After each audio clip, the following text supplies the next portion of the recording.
This will be explained in more detail in for it, but just to give you an awareness today, you should be getting your feedback electronically on the 31st of November, and then same procedure that you follow to hand in your term paper draft, you turn it in the Blackboard, and do the same thing for revision if you choose to do one.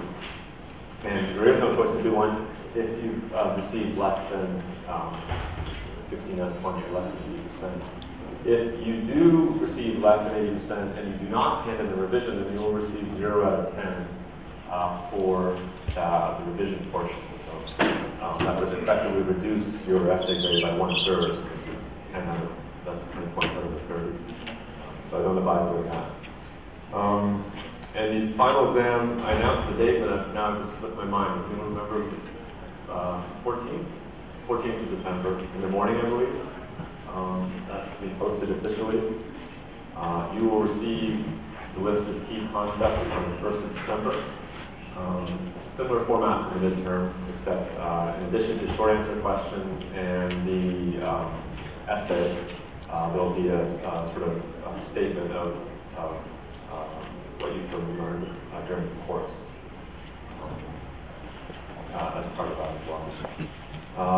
I will before the 1st of December, or on by the 1st of December, when I hand out the key topics, I will also talk about the weighting of the grade distribution on the examination, how much is going on in the short answer and how much is essay, how much for statements. That's just to give you a heads up of what's left in the course. There's a lot more history to cover, so let's get back to our lectures. I realize I'm behind in posting the lecture slides, so I'll post last week's and this week's this evening.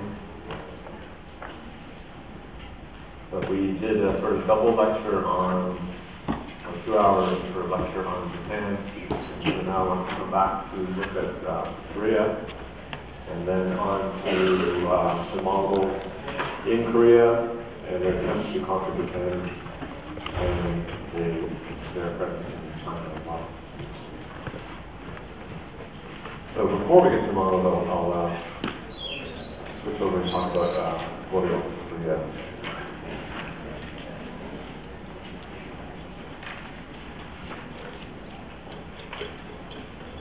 It's here very bright there. You know why it's not? Can you see it? Look as bright as normal. Lights are brighter. So there'll be sort of 3 major turning points I'm talking about in today's lecture. So setting up your timeline to sort of orient you temporally here. So the transition from the Shilla to the Goryeo dynasty in Korea, which happened around the 10th century, 918. Well, 918 was when Goryeo declared itself the new ruling dynasty, but they didn't get the abdication of the Shilla king until 935. And then the other 2 major turning points is the beginnings of the Mongols, the rise of the Mongols, and the sort of extraordinary 150 years in which they amassed not only the largest empire in East Asia, but the largest land empire in the entire history of the world, extending all across Asia to the borders of Western Europe almost. So I'll be talking about that as well. And then the rapid and sudden end of that empire in the 14th century. So let's start out talking about Goryeo a little bit. Apologies for mangling Korean pronunciation. I've learned Japanese and Chinese, but I haven't studied Korean formally. And actually, the first thing, I know we had a handout on pronunciation of these different romanizations and how to romanize these different Asian languages. And my apologies, we didn't get that to you earlier. It's something for when I'm teaching this course in the future. Maybe the first tutorial can be spent on sort of a crash course on how to pronounce all these different romanization systems, so that when you're talking about the tutorial, that you feel confident that you're saying something that approximates close to how they sound. But we're all in the same boat here, except for Korean speakers, because I'm going to be manual pronunciation. Now, the Goryeo course goes from 918 to 1392, so it sort of begins kind of where the Tang Dynasty starts to decline or ends in 907 in China. And yet the Tang still, as a sort of example of a bureaucratic empire, still has an influence as a model for the colonial court. It was founded by this man, Wang Gong, who's also known as King Taizhou.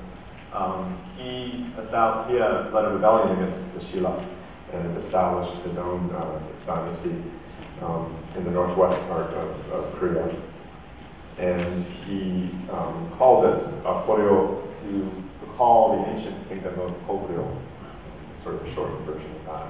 And Goryeo is where our modern term for Korea comes from the founding of this dynasty. And the map I have here shows that the Goryeo sort of dynasty's extent in terms of territory is quite similar to what we think of as modern-day Korea, north and south combined. And so it was sort of hemmed in on the north by a succession of nomadic peoples that started out with the Khitan, who were then conquered by the Jurchens, who established the Jin dynasty in the north part of China that stretched over to the Manchuria, the north part of Korea here. And then they were later conquered by the Mongols. But there was always a succession of these sort of nomadic peoples that hemmed in Korea from the top. And sort of also, not only, I see what's happening in flickering, that's my connection.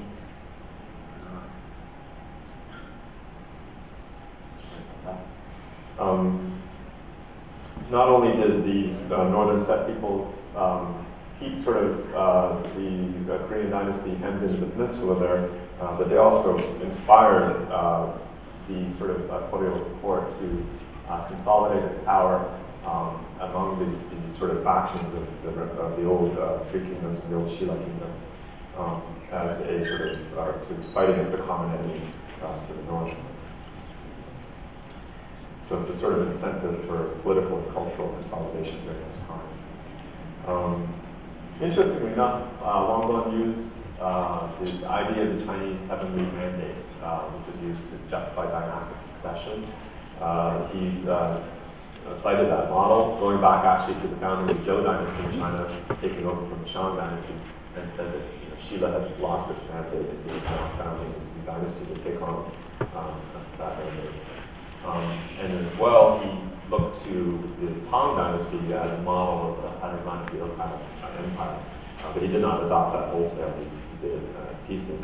Ironically, the Tang dynasty had already ended by that time, but it still persisted in the imagination of the Korean elite as a model for rule. But even as he did adopt these models explicitly from China, the geographic isolation from China was quite complete in terms of the hostile peoples to the north keeping any travel from China's mainland from happening easily, as well as piracy in the Yellow Sea, particularly from Japan, made travel by sea difficult. So geographically, Korea was quite isolated at this point. And during the Goryeo dynasty, actually moved away from Chinese influence and established a greater distance from China. So it's sort of paradox in that while explicitly looking to Chinese models in actually how it's constituting its own ruling class, it's actually moving further away from what was happening in China. So the Goryeo managed to unify and pacify the entire peninsula. They extended somewhat north into what used to be the Parhe kingdom. And they actively integrated the old Shilla aristocracy and the Parhe aristocracy into the Goryeo ruling elite as well. And there was a sort of clear sense of a national identity that was being forged at this point. If we talk about a nation, it might be a bit of an anachronism to talk about at this point, but we're getting closer to something, the idea of a Korean state as explicit object of discourse now in documents that are coming out of the court. And one such document, which is quite important, which was promulgated by King Taizhou, was called the Ten Injunction, which explicitly sort of outlined his version of how he came to power. So it's a form of propaganda, of course, that these sort of documents always are. and as well as vision for the future of the Korea court in Korea in general. And this was issued as injunctions to be followed by all of his successors at court after his death. And the document repeatedly emphasizes the distinctive quality of Korean cultural identity, and draws upon different elements to do that. It mixes Buddhism, very sort of explicit emphasis on Buddhism as a state doctrine, with what you might be called a more indigenous or native tradition of geomancy in Korea, and then as well overlaid that with another sort of reference to Confucian statecraft as a way of running an empire, and then sort of bolsters the urgency of all of that by saying that there's this enemy to the north, first than the Church and later Mongolian, who has to be sort of constantly repelled. So the state needed to stay strong to respond to that threat from the north. One other legacy, actually, of the 10 injunctions, besides sort of this mixture of Buddhism and Korean shamanism or geomancy, and Confucianism in sort of syncretic state doctrine, and then this idea of Korean identity in the face of this threat from the north. There was an explicit acknowledgement that while China serves as a model, Korea does not have to constantly imitate China and its own cultural identity. And as well, there was a institution of some internal division in terms of a bias against the southwest part of the peninsula because of some factional struggles between the northwest ruling elite and the southwest. And that actually has persisted even in modern times. So it's a significant aspect of this injunction. And there's some question about the historical accuracy of this document, how much of it Taizhou actually drafted himself, how much might have been later forgery when it was released. But it's an extremely influential document. Now, although Taizhou made an explicit appeal to this sort of Tang Dynasty model of ruling, he never attempted to have a sort of ruling bureaucratic system across the entire peninsula, the way sort of the bureaucratic empire of China that was never attempted. Instead, he acknowledged the power of local sort of ruling lords, and in order to consolidate his power, or to bolster his power, he married himself into all of those families. So he had, at one point, had 29 wives drawn from all the different ruling lords all over the Korean peninsula. And then his daughters, by those wives, would be married back into those families to further cement those ties. It's interesting as well, some of although he didn't practice it himself, the local sort of Korean marriage practices continued, unlike the Chinese model, whereby a Korean man would often go live with his wife's family after the marriage. And then if a Korean man were to take more than one wife, they would all have equal rank as wives in the Chinese system, like secondary wives and concubines. So even at this point, the status of women in colonial Korea was still much higher than it was in China, or much higher than it became later in Korea itself. So the early part, before the Mongol invasion, there was a relative long stretch of peace, a couple hundred years, in which some innovations in colonial culture came to the fore. Some of them are quite famous. Probably the one that's most readily recognizable is the perfection of Celadon porcelain. It's a beautiful collection in the Rom Museum, actually, Celadon from this period. And the Celadon porcelain coming out of Korea at the time was considered even superior to the porcelain coming out of the famous kilns of China during the Song Dynasty. It was widely sought after, praised and widely considered. The other major innovation that's often recognized is the invention of metal movable type by the artisans of the Korea court. China has developed printing press by carving blocks of wood. Later there was experiments with movable type using clay. clay, but it was very fragile, didn't work. And then the Koreans came up with this idea of movable metal type where they would carve the Chinese characters. By the way, they were still using Chinese characters at the time, sometimes mostly as Chinese characters, sometimes to represent Korean sounds. But the Hangul script had not been invented yet at the time. The technology was they would carve the characters in wood, they would use clay to impress those characters in the clay to leave an impression, and then they would pour molten bronze into those impressions and then extract the metal type and clean it up, file it, and then use it as a movable type in books.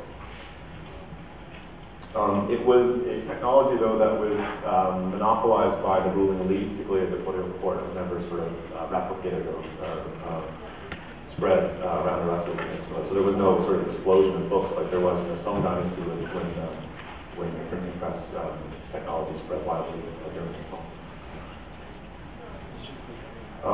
There were innovations in Buddhism as well during this period. There was a native Korean monk who never had traveled to China or Japan. He studied Buddhism purely in Korea, but he identified these sort of two main schools, the schools that were based on scripture or sutras, reading texts such as the Lotus Sutra, and another major wing of schools based on purely on meditation, coming out of Chan Buddhism in China, which is known as Zen in Japan, in Korea. And he forged a sort of synthesis between these two, the scriptural and meditative wings of Korean Buddhism. And with rather ingenious formulation by saying that you use meditation to come to a sense of sudden enlightenment, but then your job isn't done. After you become enlightened, then you begin to study the scriptures because you can truly understand them. Brought these two, there was a schism between these two schools and how they brought them together. Perhaps one of the most famous achievements in technology and Buddhist devotion at the time was the carving of the Buddhist Tripitaka. So the Tripitaka is the entire Buddhist canon of all known sutras and their commentaries and so forth. It was carved twice in Korea by hand into wooden blocks, 80,000 wooden blocks. It was first carved in 1087, near the beginning of the Goryeo, as a way of hopefully attracting the protection of the Buddha against northern invaders, so it's a key time later in the journey. But ironically, it's northern invaders, the Mongols, who, when they laid waste to Korea during their invasion, these blocks were burned in a fire. But they were, a few years later, recarved again, another 81,258 wooden blocks containing 52,382,960 characters. Apparently without a single mistake in those 52 million characters. I don't know whose job it was to proofread that. So that was done twice, and the second time it was done to invoke the blessings of the Buddha and struggling against the Mongols. That set is preserved to this day. It takes up 4 buildings to house. But rather than, as I said, rather than establishing a sort of highly centralized Chinese-style bureaucracy, these sort of local lords were ruling Korea at the time. And there wasn't even the system, remember the bone rank system of Shilla, the Shilla dynasty, the sort of ranks of aristocracy at the court.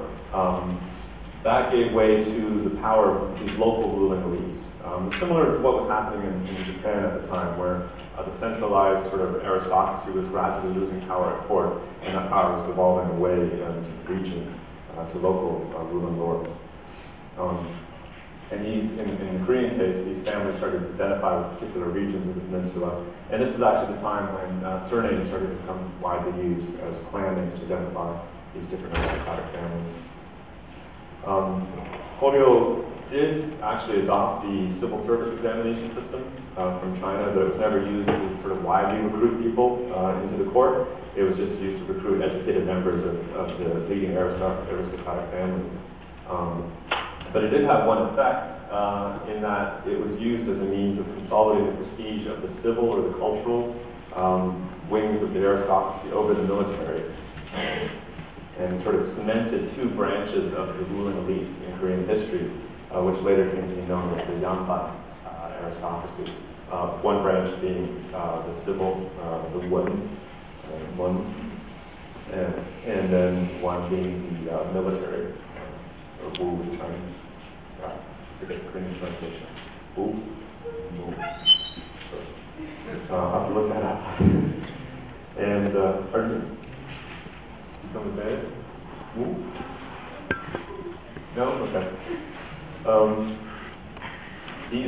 This sort of consolidation of power among the cultured or elite aristocracy led to a lot of resentment among the military aristocrats.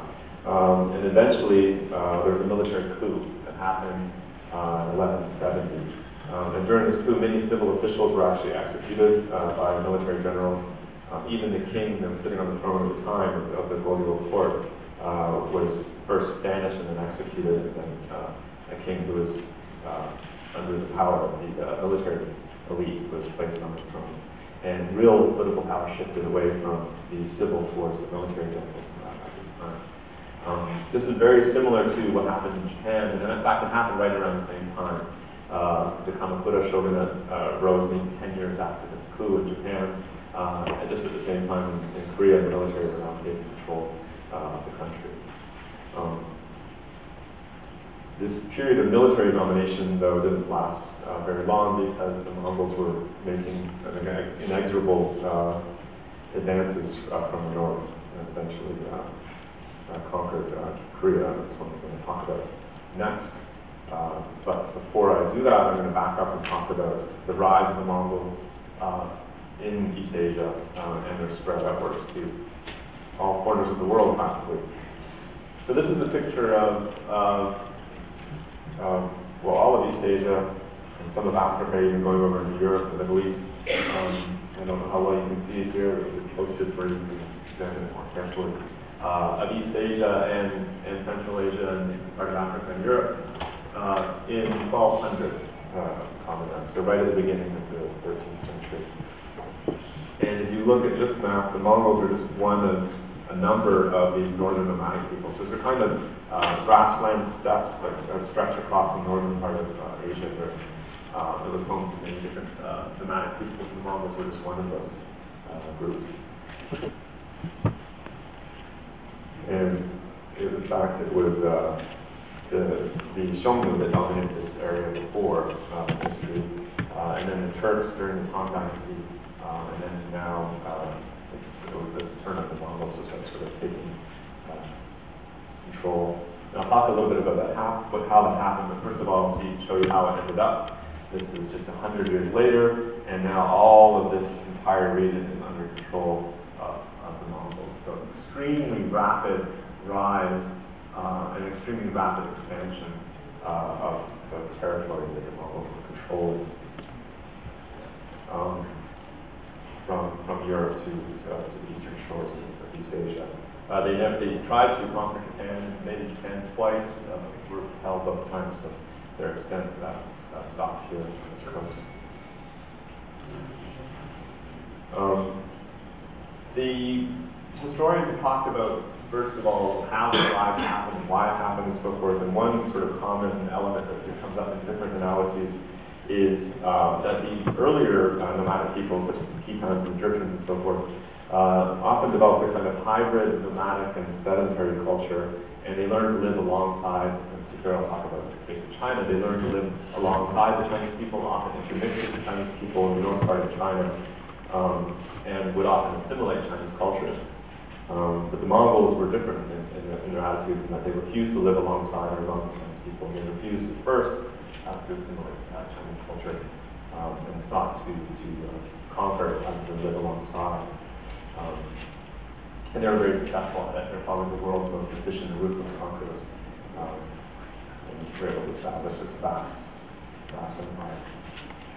Other explanations. Let's go back and look at the lifestyles of the Mongol people themselves. They, as nomadic people, were extremely mobile. They traveled very light. They had these sort of short but fast horses. They were very hardy who lived in the northern steppes. And their homes were these yurt-like structures with these light frames and often yak leather used to cover it, which could be rolled up and carried with them. And they raised livestock, goats and their livestock, sheep, cows, horses. And they would travel and follow the sort of grazing patterns. They'd follow the seasons around the northern steppes. It was extremely precarious existence because they really had no way of storing food for the long term. And they had a diet that was heavy on meat and milk and butter and cheese and so forth. But in terms of drought or disease, they had very little recourse except to keep on moving on. Domestically, women raised the animals except for the horses. These were raised by the men, and the women ran all aspects of domestic life while the men were away hunting and fighting. Both women and men were skilled at riding horses from a very early age, and women were taught how to fight because they had to defend the family when the men were away. And as far as the religion, the Mongols adopted different religions as they conquered Asia, including Buddhism and Islam. But they also had their own indigenous shamanistic religion as well. But they would often convert to local religions as they traveled. It was a highly clan-oriented society. So patrilineal families lived together, and then they would recognize sort of more distant members of their clan and call upon them for aid against enemies, and there was a lot of infighting between these clans. But the clans were organized into tribes as well that were run by chieftains. And it was one of these chieftains who rose to prominence and was able to unite the Mongol people.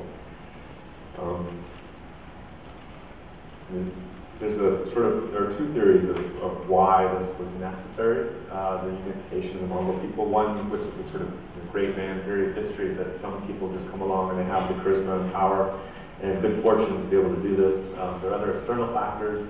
That there was around the time of the rise of the Mongols, there was climate change going on within the northern part of the steppes, where they called it homeland, which made it increasingly difficult for them to stay there. So they were forced to move out and expand and come into contact with other people. Probably a combination of those environmental factors, along with the advent of a very famous person who came to be known as Genghis Khan. I think in your textbook he might be called Genghis Khan. He goes by both of these romanizations. His personal name is Temujin. And I spend a little bit talking about him because he's a sort of important figure for the Mongol sort of foundation, the foundation of the empire. The earliest source of his life is a book in Mongolian. The Mongols did not have a written language for quite a while, but once they did adapt one, or invent one, the first book they wrote was the Secret History of the Mongols, which was written, put together a few decades after Temujin, or Genghis Khan, died, and is often read as a sort of piece of propaganda, of course, and it shows his brilliant and brave warrior, but also being completely ruthless and cruel. So these are some different depictions of them in different traditions, Chinese traditions, European traditions. You can see how different he looks depending on who is doing the depicting of them, and this is some pages out of the Secret History of the Mongols. His personal life story is often sort of pointed to as the genesis of his fighting spirit, and that he was captured and actually kept in a cage by a rival tribe when he was a teenager. He managed to escape, and he went out to live in the wilderness with his mother, hunting and fishing to support himself. And he slowly started attracting followers and amassing a force by which he would revenge himself against the tribe who captured him and killed his father. But when he was building this alliance, he would only stay in alliance as long as it was useful to him. And once he had enough power, he would often massacre people who once were his allies. Including, if he decided to turn against you, he would massacre every male member of a defeated clan, revenge killings. Because his modus operandi was to amass his force for revenge killings, so he didn't want other people to do it against him. But by 1206, he was proclaimed the sort of great Khan, great leader, by the Council of Tribal Leaders. So that was the first time all the Mongols were united under one leader in 1206, and rapidly from then on, when the empire exploded. And one of his first acts of Genghis Khan was to declare that a Turkish script that was used by the Uyghur people be used to write down Mongolian. One of the first documents that was written down, the secret history of the Mongols was written down after his death, but one of the first documents that was written down while he was still alive was a record of laws and customs, which can be seen as another example of written text that keep on referring to. This referred to defense junctions. We have 17 items in the Constitution, Shotoku, for instance, in Japan, multiple documents that we've looked at in the Chinese tradition that's used as writing as a foundation for an empire, even places in Mongol days. Once he was able to unify the Mongolian people under his rule, the first sort of place they looked to expand to, perhaps because of these environmental pressures I referred to earlier, were the Jurchens just south of them, who had the Jin dynasty that controlled the north part of what we call China today. And he systematically began to conquer the Jurchen empire by using a system of where he would take one city and completely pillage it, raze it, burn it, kill everyone in the entire city, and then he would send emissaries to nearby cities and say, if you don't surrender to me, the same thing will happen to you. And that was a very effective strategy. So one by one, all the Jurchen-controlled cities surrendered or were destroyed. If you surrendered, you become part of his federation and be protected by him. And if you resisted him, you'd be destroyed completely. So, he was able to take all of North China between 1212 and 1213, and eventually was able to take what we call Beijing today in 1215, and establish a base in the north of China. But the Mongols were not only active in China. This is probably difficult for you to see because it's a large map, but it shows all the invasion routes that the Mongols took during this time, spreading all through Asia into the west, or sort of the eastern borders of Europe, through the Middle East. In fact, if I go back to this map, you can see the Mongols controlled China and Manchuria, Korea, and here Central Asia, over here what we call Persia, Russia, and at one point had almost gotten to the gates of, were in Poland and Hungary at one point, had almost gotten to the gates of Vienna, Austria, before they turned back.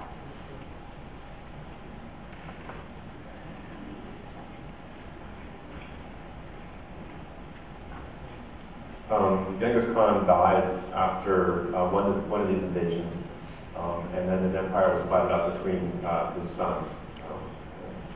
He became these different khanates, the Golden Horde Khanate, the Chagatai Khanate, the Il Khanate, and the dynasty was a khanate as well.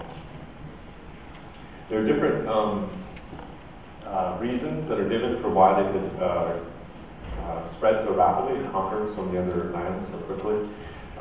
First of all, that there was superb, in military terms, superb horsemen and archers who had particularly sort of hardy breed of horse that could travel for very long distances on very little water and still survive. So they were highly mobile and fighting force. In fact, when they were fighting the Chinese, it was very frustrating for the Chinese because they would attack the Chinese and they would retreat, and then the Chinese would have to counterattack and try and go and attack the Mongols, and all the Mongols would do is just disperse, and there would be nothing to conquer. There would be no Mongol city to conquer, nothing to occupy, just grassland, and so they turn around and go home, and then the Mongols would come back again. So it was a very difficult force because they were never concentrated in any particular area. They would also disperse and regroup. They were extremely, as I said, they could ride for days. There are stories where they would ride for days without getting off their horses. They would sleep on their horses, and they would just drink milk curd and jerky, and even sometimes drink blood from the neck of their horses. And they would eat anything they came across with the reputation they had.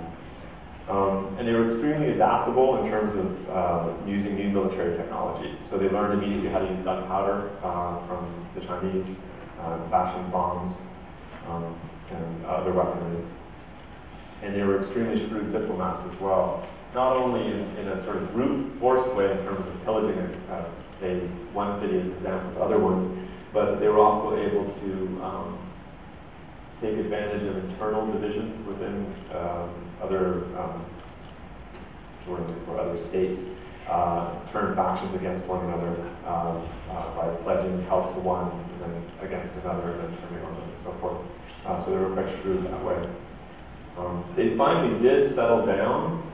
Well, I shouldn't say they settled down, they never settled down, but they finally did build a capital city in the heart of Mongolia, this place here, Karakorum, up there.